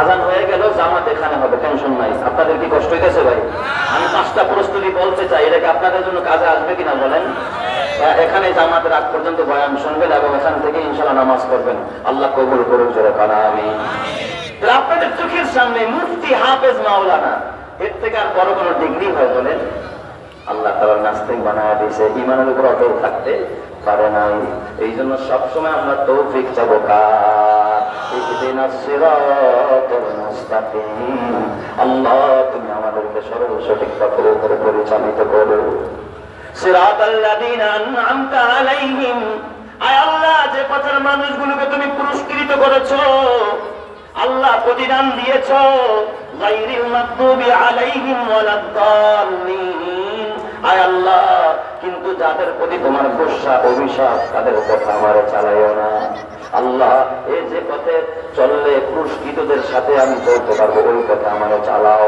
এই জন্য বাজান খবরদার আল্লাহওয়ালাদের সাথে চললে আল্লাহওয়ালা হওয়া যায় আর দুনিয়াদারদের সাথে চললে দুনিয়াদার হওয়া যায় কথা ঠিক কিনা হযরত ইউসুফ আলাইহিস সালাম এই দোয়া করলেন অটল থাকার জন্য ঈমানের উপরে এটা হলো 2 নম্বরের প্রস্তুতি আর 3 নম্বরের প্রস্তুতি হলো আল্লাহ তাআলার যতগুলো আদেশাবলী আছে সবগুলোকে পালন করা ইমতিসালুল আওয়ামির আল্লাহর সব নির্দেশনাগুলো মেনে চলা আল্লাহ তাআলা নামাজ পড়তে বলছে না ছাড়তে বলছে এই জন্য নামাজ পড়া না ছাড়া রোজা রাখতে বলছে না ছাড়তে বলছে এই জন্য রোজা ছাড়া না পড়া মা বোনদেরকে পর্দা করতে বলছে না ছাড়তে বলছে এই জন্য মা বোনদের পর্দা করা এই আমার বাবা কোরআন শিখতে বলছে কোরআন পড়তে বলেছে কোরআন পড়া যত নির্দেশ আল্লাহ দিয়েছেন সবগুলো মানা আল্লাহ যতগুলো নিষেধাজ্ঞা দিয়েছেন যে সমস্ত বস্তু থেকে আল্লাহ তাআলা বারণ করেছেন নিষেধ করেছেন সেগুলোকে কি করা প্রত্যাখ্যান করা সেগুলোকে বাবা ছেড়ে দেওয়া সেগুলো না করা এটাই হলো আখিরাতের জন্য প্রস্তুতির একটা অংশ আল্লাহর আদেশ মানা নিষেধাজ্ঞাগুলো বর্জন করা এই জন্য যদি কেউ এই প্রস্তুতি নিতে পারে তারে ঈমানের হালাতে মরণ দিবেন তিনি কে আর জোরে বলেন না তিনি কে এ আমার বাজার এটা গেল 3 1 নম্বরে পূর্ণ মুমিন হওয়া 2 নম্বরে ঈমানের উপর অটল আর অবিচল থাকার জন্য দোয়া করা 3 নম্বরে আদেশগুলো মানা 4 নম্বরে যত নিষেধাজ্ঞাগুলো আছে সেগুলোকে বর্জন করা আর 5 নম্বরে আরেকটা ইম্পর্টেন্ট আখিরাতের জন্য প্রস্তুতির একটা অংশ সেটা হলো আকসিরু যিকরা হাযিমিল লাযযাতিল মাউত দুনিয়ার স্বাদ ধ্বংসকারী ওই মরণের কথা বেশি বেশি করে স্মরণ করা মরতে হবে এই চিন্তা ভিতরে ঢুকানো আল্লাহর সামনে দাঁড়াইতে হবে এই ফিকিরটা ঢুকানো কবরে যাইতে হবে এই চিন্তা ভিতরে ঢুকানো কেউ যদি চিন্তা করে আল্লাহর সামনে আমাকে হিসাব দিতে হবে এই মানুষটা সুদ খাবে না কেউ যদি চিন্তা করে কবরে যাইতে হবে এই মানুষটা বেনামাজি হবে না কেউ যদি চিন্তা করে আল্লাহর সামনে আমাকে জবাব দিতে হবে ওই বোনটা কোনোদিন বেপরদায় চলতে পারবে না কথা ঠিক কিনা জবাব এই জন্য আমার বাবা এই 5টা প্রস্তুতি নেওয়া। আবারও বলি, 1 নম্বরে ঈমানকে পরিপূর্ণ করা, 2 নম্বরে ঈমানের উপর অটল অবিচল থাকার জন্য দোয়া করা, 3 নম্বরে আল্লাহ তাআলার সকল আদেশাবলী মানা, আর 4 নম্বরে আল্লাহ তাআলা যতগুলো নিষেধাজ্ঞা আছে সেগুলো বর্জন করা, আর 5 নম্বরে দুনিয়ার স্বাদ ধ্বংসকারী বেশি বেশি মরণের কথা স্মরণ করা। এই 5টা কাজ যদি কেউ করতে পারে তাকে আল্লাহ তাআলা ঈমান হালাতে আল্লাহ তাআলা খাঁটি মুমিন বানায়া তার বন্ধু বানায় মরণ দিয়ে জান্নাতে করবে। জোরে বলুন সুবহানাল্লাহ। বলেন তো হায়াত মওতের মালিক কে?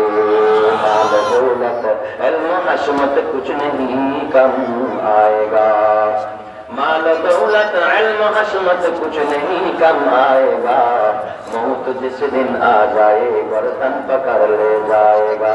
माल दौलत तन पुरुस्तारा हलाल, माल दौलत तन पुरुस्तारा हलाल, मन बनाए मुल्के मौलाए जुल জালাল। বলেন তো সব কিছু একজনের দেওয়া, তিনি কে? এ আমার বাবা, তোমরা তো জানো না, এ এলাকার যুবকেরা, ও তরুণ ভাইয়েরা, ও তরুণী বোনেরা, তোমাদের মতো তরুণ ছিল ওই যে হযরতে মুসআব ইবনে উমাইর রাদিয়াল্লাহু তাআলা আনহু। মক্কার ভিতরে যেই মুসআব রাদিয়াল্লাহু তাআলা আনহু, তার কিন্তু বাবা ছিল না, মায়ের আদরের আল্লাহর একমাত্র কলিজার টুকরা সন্তান হযরতে মুসআব ইবনে উমাইর রাদিয়াল্লাহু তাআলা আনহু। এই বাবা মক্কার ভিতরে এই মুসআবের ফ্যাশনই ছিল আলাদা। মুসআব যেই কাটিনে চুল কাটতো, মক্কার তরুণেরা ওই কাটিনে চুল কাটতো। দেখেন না, এই যুগে মেসি যেই কাটিনে কাটে সবাই সেই কাটিন ধরে, নেইমার যেই কাটিন ধরে অন্যরাও সেই কাটিন ধরে। আরে বাবা শাহরুখ খান, আমির খান আর সাকিব খান যেই মডেল ধরে অন্যরাও সেই মডেল ধরে। কথা ঠিক না বেঠিক? ধরে না, কেউ বা বলিউড আর কেউ বা বলিউড, ঠিক না বেঠিক? তরুণরা, তরুণীরা, ও যুবতী বোনেরা, ও এলাকার ছাত্র বন্ধুরা, তোমাদের হাতে পায়ে ধরে বলি, মডেল কারে বানাইবা? হিরো আলমরে মডেল বানাইলে জাহান্নাম ছাড়া রাস্তা নাই। আর কথা ঠিক না ব্যাটিক ধরে কিছু কপাল পোড়া আছে দেখবেন হিরো আলমরে মডেল বানায়, আছে না? কিছু কপাল পোড়া আছে দেখবেন ওই সমস্ত বলিউড আর বলিউডের মডেল বানায়। আরে নিজের জীবনের মডেল তো হবে মুহাম্মদুর রাসূলুল্লাহ সাল্লাল্লাহু আলাইহি ওয়াসাল্লাম। আল্লাহর কোরআন বলে, মা আতাকুমুর রাসূলু ফাখুযুহু ওয়া মা নাহাকুম আনহু ফান্তাহু। তাহলে আমরা একমাত্র আদর্শের সৈনিক নবী মুহাম্মদুর রাসূলুল্লাহ। কথা ঠিক কিনা? আমরা কোন নেতা নেত্রীর আদর্শের সৈনিক না। কিছু কপাল পোড়া আছে দেখবেন, ওরা কয় আমি অমুক নেতার আদর্শের সৈনিক, আমি অমুক দলের আদর্শের সৈনিক, তমুক দলের আদর্শের সৈনিক। আরে বাবা, তোর নেতার এমন একটা আমল দেখা, এমন একজন নেতা দেখা যার জীবনে চুরি নাই, যার জীবনে শেষরামি নাই, যার জীবনে মিথ্যা নাই, যার জীবনে জেনা নাই, যার জীবনে ব্যভিচার নাই। এমন একটা লোক দেখা, ধূমপান নাই, একটাও দেখাইতে পারবি না। তো তার জীবনকে যদি তোর আদর্শের একটা মডেল বানাস, তুই তো তার মতো জাহান্নামে যাবি। তুই মদখোর হবি, গাঞ্জাখোর হবি, জিনা করবি, মিথ্যা কথা বলবি, মানুষ খুন করবি। তোর মডেল ওই মুহাম্মদ রাসূলুল্লাহকে বানা, যার ব্যক্তি জীবনে কোনো দোষ নাই, পারিবারিক জীবনে দোষ নাই, বৈবাহিক জীবনে দোষ নাই, ব্যবসায়িক জীবনে দোষ নাই, তার কোন জিন্দেগিতে কোনো দোষ নাই। তার মডেল বানা, ও তার জান্নাতে যাবি। কথা ঠিক না? আসেনি দুনিয়াতে এমন একজন নেতা দেখান, আমি তার আদর্শ মানবো। একটা নেতা বললে দেখান যার জীবনে কোনো অন্যায় নাই, কোনো মিথ্যা নাই, কোনো ধোঁকাবাজি আর পাপাচার নাই। আছে যে একজন নেতা নাই, তাহলে নেতারা কেমনি মডেল মানুষ? তুই কেমনে কস আমি অমুক নেতার আদর্শের সৈনিক? কেমনে কস আমি অমুক দলের আদর্শের সৈনিক? আরে মুসলমান তো একজনের আদর্শের সৈনিক, তিনি বলেন মুহাম্মদুর রাসূলুল্লাহ সাল্লাল্লাহু আলাইহি ওয়াসাল্লাম, যার জীবনীতে একটা দোষ কোনো কাফের মুশরিকরাও কোনোদিন ধরতে। আমরা একটু আজানের জবাব দিই, বসেন সবাই, বয়ান আছে, জরুরি কথা আছে সামনে।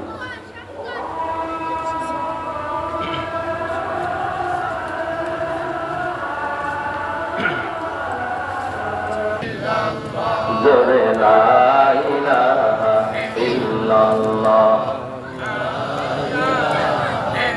আসমানে আল্লাহ, জমিনে আল্লাহ, হায়াতে আল্লাহ, মৌতে আল্লাহ, লা ইলাহা ইল্লাল্লাহ, লা ইলাহা ইল্লাল্লাহ, লা ইলাহা ইল্লাল্লাহ, মুহাম্মাদুর রাসূলুল্লাহ সাল্লাল্লাহু আলাইহি ওয়াসাল্লাম।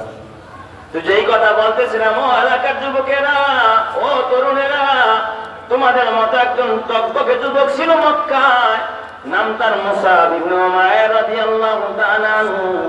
যেই মুসাবের ছোট্টবেলায় বাবা মারা যায়, মা ছিল বড় সম্পদশীল, অর্থশীল একজন ধনাঢ্য নারী ছিল তার মা। মুসাবের মা এমন কোন ফ্যাশন নাই, মুসাবের মা সে ছিল আবার বিধর্মী নারী, ইসলাম গ্রহণ করে নাই। মুসাব তখন ইসলাম গ্রহণ করে নাই, এমন কোন ফ্যাশন নাই যে মক্কার ভিতরে মুসাব গ্রহণ করে নাই। টকবক একজন তরুণ, যেমন সুন্দর তার চেহারা, চুল যেভাবে কাটে ওইভাবেই মাশাআল্লাহ খুব দারুণ মানায়, তারে যেখানে অন্যরা সেইভাবে মডেল করে তার মতো চুল কাটে। এই মুসাব যখন কোন ড্রেস বানায়, ওটা মানুষের অন্যদের জন্য ওটা একটা বাবা বিজ্ঞাপন হয়ে যায়, সবাই ওই ডিজাইনে ওই মডেলে ড্রেস বানায়, পোশাক বানায়। মক্কার ভিতরে নামি দামি আতর, নামি দামি পারফিউম মুসাব ব্যবহার করত। এই তরুণটা যখন রাস্তা দিয়ে হাঁটে, সবাই তাকায় দেখতো কি সুন্দর আতর ব্যবহার করেছে মুসাব, ওইভাবে সবাই গ্রহণ করে।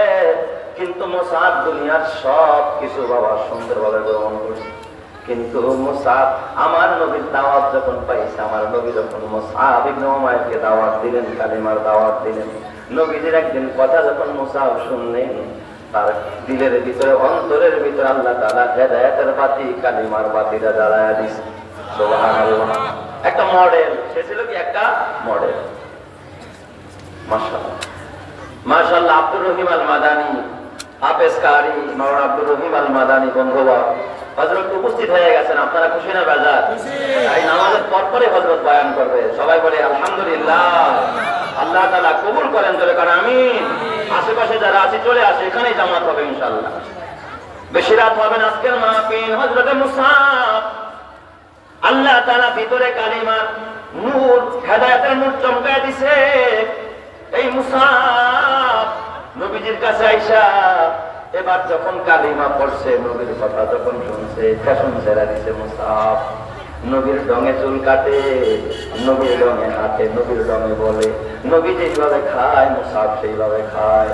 চুল কাইটা মুসাব যখন বাসায় গেছে, মুসাবের মা ডাক দিয়া বলে, বাবা মুসাব তোর এই হালাত কেন?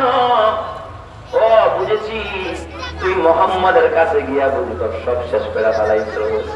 এই যুগেও দেখবেন কিছু ছেলে পেলে যদি তাবলীগে সময় দেয়, ইমাম সাহেবের সাথে সময় দেয়, মায় দেখেন পক্ষে থাকে, কুলাডারে শেষ করে এলো হুজুরে, কুলাডারে শেষ করে এলো। যেই পোলায় বিয়া শাদী করে ওই পোলাডারাও দিয়া হুজুরে দাড়ি উড়ে এলে, পোলায় দাড়ি রেখা পালাইছে, তার মানে পোলারে শেষ করে লাগছে।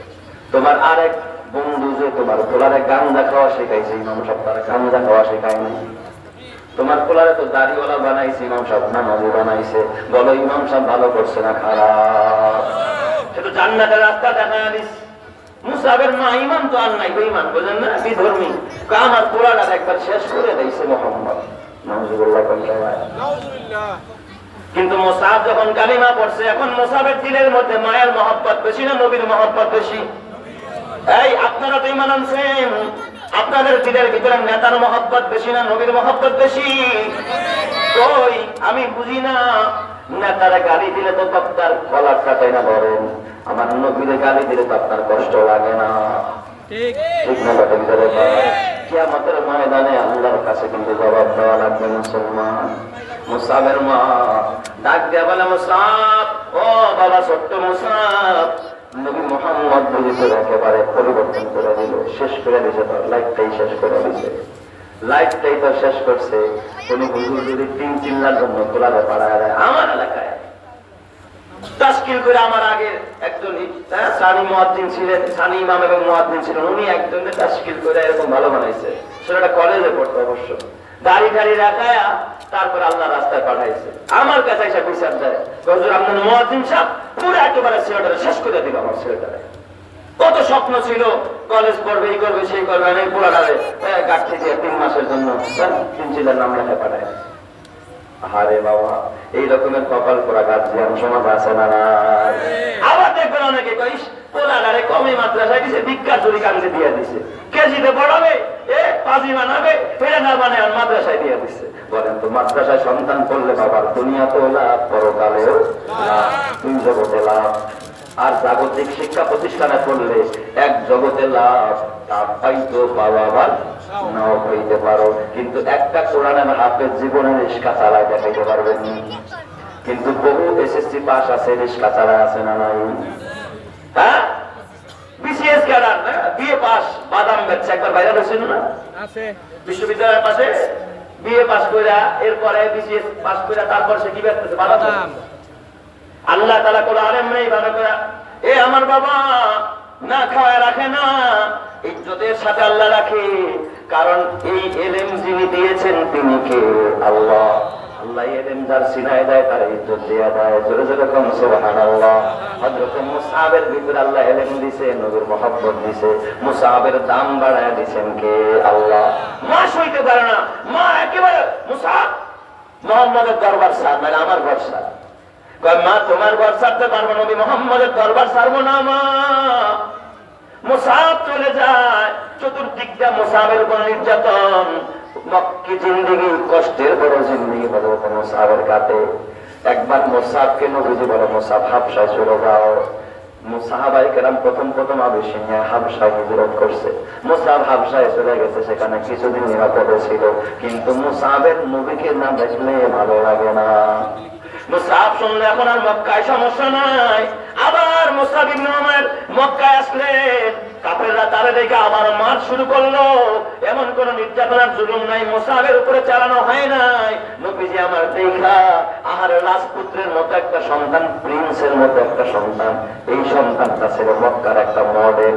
মক্কার ভিতরে সবাই তারা হিরো বলে ডাকতো।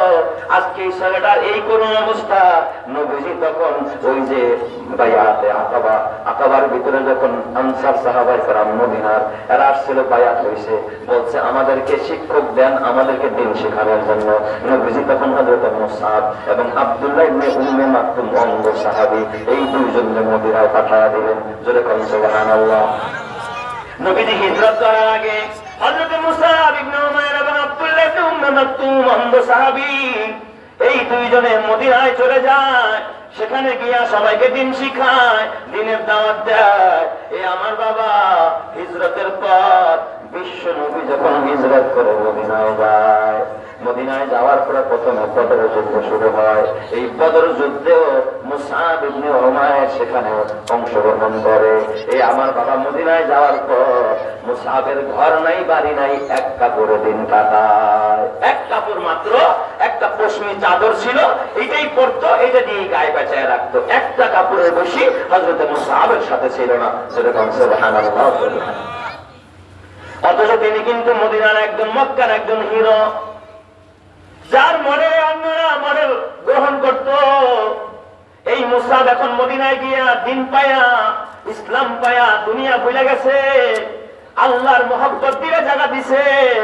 এই মুসআব বদরে অংশগ্রহণ করলেন, উহুদের যুদ্ধেও নবীজির সাথে অংশগ্রহণ করলেন। নবীজি এই উহুদ যুদ্ধের এ বাবা পতাকাটা হযরত মুসআব ইবনে উমাইরের হাতে তুলে দিলেন। যাও মুসআব যাও, তুমি তো মক্কার একজন হিরো, যাও তোমার হাতেই মুসলমানদের পতাকাটা দিয়ে দিলাম।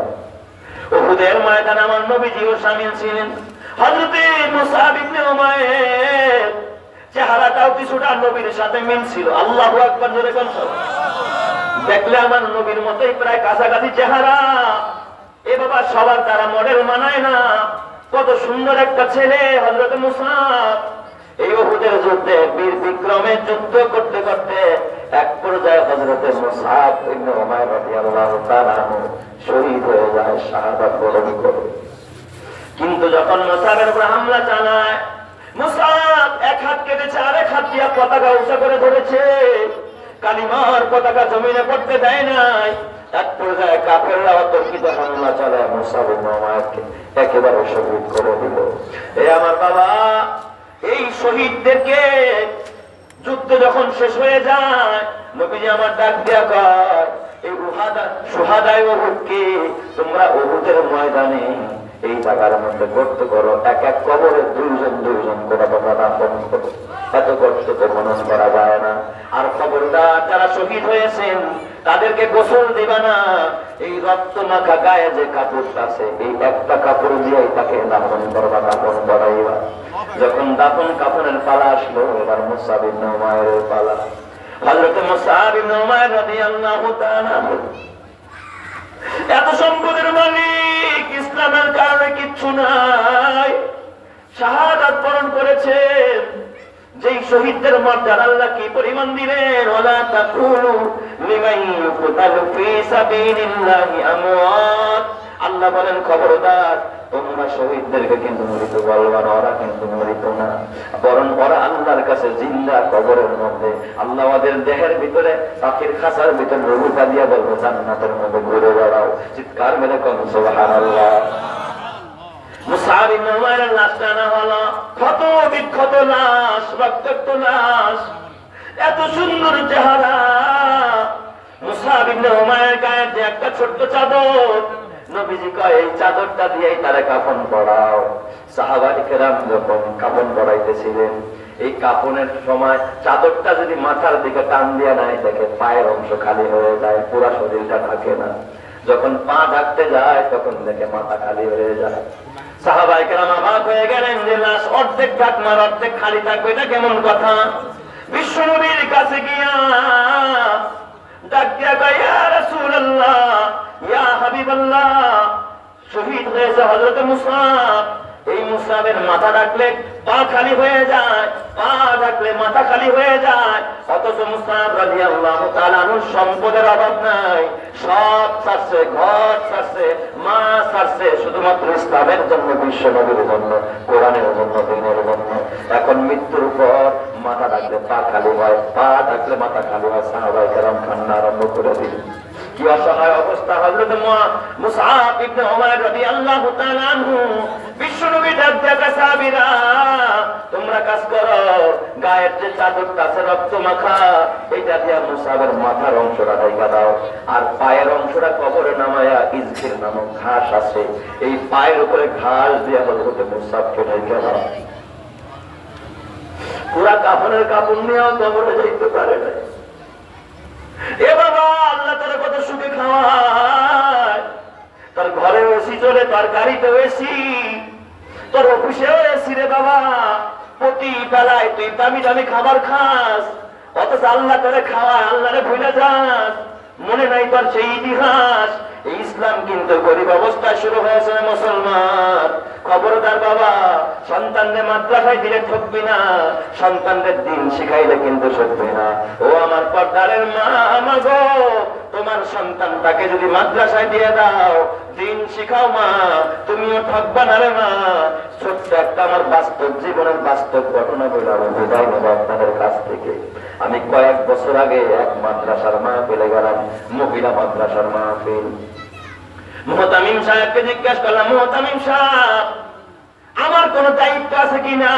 কয় হুজুর না, বয়ান করবেন, তবে একটা আবদার, আমাদের মাদ্রাসায় একজন ছাত্রী আছে, আপনি ওর জন্য একটু বেশি করে দোয়া করবেন। আমি বললাম কি হয়েছে, এমন কোন ছাত্রী যার জন্য দোয়া চান?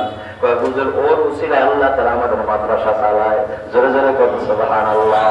আমি বললাম এমন কি কারামত?